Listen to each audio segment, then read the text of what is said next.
Hi, welcome to Hatching for Health. I'm your host, Jessica Hatch. We are here to create awareness and hopefully bring about cures for children with different diseases, disabilities, and disorders. So let me ask you, when you're out with other children, playing in different environments, how do you feel around them? Do they understand what you're going through? No. There's a lot of clinical research and trials being done out there, but it is the rare conditions that get left behind. And this family actually has a child that has childhood apraxia of speech. When did you actually learn, first off, that he actually had this? We thought it was just delayed speech, and at 2 years old, we learned about the childhood apraxia of speech. That's when everything started changing.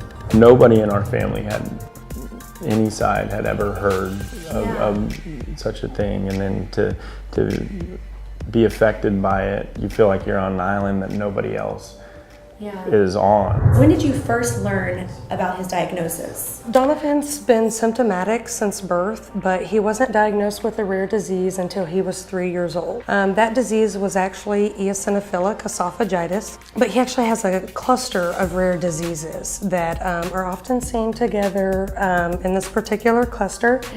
It's the eosinophilic disease, mast cell disease, and Ehlers-Danlos. Actually, it's a common problem that we do see in some of the patients who have rarer diseases, actually, where the doctors simply don't know what they're dealing with.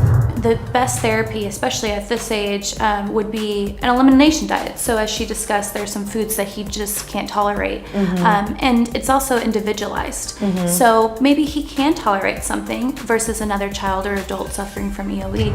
I know we didn't actually define, what speech apraxia is, and if you can kind of just tell us and then, go into a little bit about your background and how you feel like you can help. Apraxia of speech is a motor speech disorder, and the underpinnings of it are neurological. So one of the things you could do is, make sure you get an MRI. So we rule out certain things such as having a stroke in the past or any type of injury, traumatic brain injury.